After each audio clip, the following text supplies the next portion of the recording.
सोचो एक यूनिवर्सिटी जिसका काम स्टूडेंट्स को एजुकेशन, एथिक्स और इनोवेशन सिखाना होता है, अगर वही इंस्टीट्यूशन कंट्रोवर्सी में आ जाए तो सवाल सिर्फ एक इवेंट पर नहीं बल्कि क्रेडिबिलिटी पर उठते हैं। रिसेंट इंसिडेंट के बाद गलगोटिया यूनिवर्सिटी पर भी इसी तरह के क्वेश्चन रेज हुए हैं।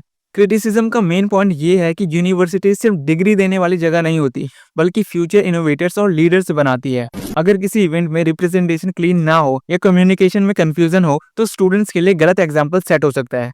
एजुकेशन का फाउंडेशन ऑनेस्टी, ओरिजिनलिटी और रिसर्च इंटेग्रिटी पर टिका होता है, और अगर वही कॉम्प्रोमाइज होता हुआ दिखे तो ट्रस्ट इम्पैक्ट होता है। स्टूडेंट्स के पर्सपेक्टिव से देखो तो उनका कॉन्फिडेंस अपने इंस्टीट्यूशन पर डिपेंड करता है। जब कंट्रोवर्सी होती है तो उनकी अचीवमेंट भी अननेसेसरी डाउट में आ सकती है। इसलिए लोग ये सवाल कर रहे हैं कि इंस्टीट्यूशन को इनोवेशन शोकेस करते वक्त एक्स्ट्रा केयरफुल और ट्रांसपेरेंट होना चाहिए। देश के लेवल पर भी ये इशू इंपॉर्टेंट है। इंडिया ग्लोबल एआई रेस में ग्रो कर रहा है और इंटरनेशनल स्टेज पर क्रेडिबिलिटी सबसे बड़ा फैक्ट होता है। अगर इंस्टीट्यूशन हाइप या अनक्लियर क्लेम की वजह से क्रिटिसिज्म फेस करते हैं तो ओवरऑल इनोवेशन इकोसिस्टम की इमेज इफेक्ट हो सकती है। लेकिन इस इंसिडेंट का एक पॉजिटिव लेसन भी है, अकाउंटेबिलिटी और ट्रांसपेरेंसी की इंपॉर्टेंस। यूनिवर्सिटीज को सिर्फ टेक्नोलॉजी शो नहीं करनी चाहिए बल्कि एथिकल स्टैंडर्ड्स का एग्जांपल भी सेट करना चाहिए, क्योंकि एंड में एजुकेशन का रियल पर्पस सिर्फ नॉलेज देना नहीं बल्कि कैरेक्टर और क्रेडिबिलिटी बिल्ड करना होता है।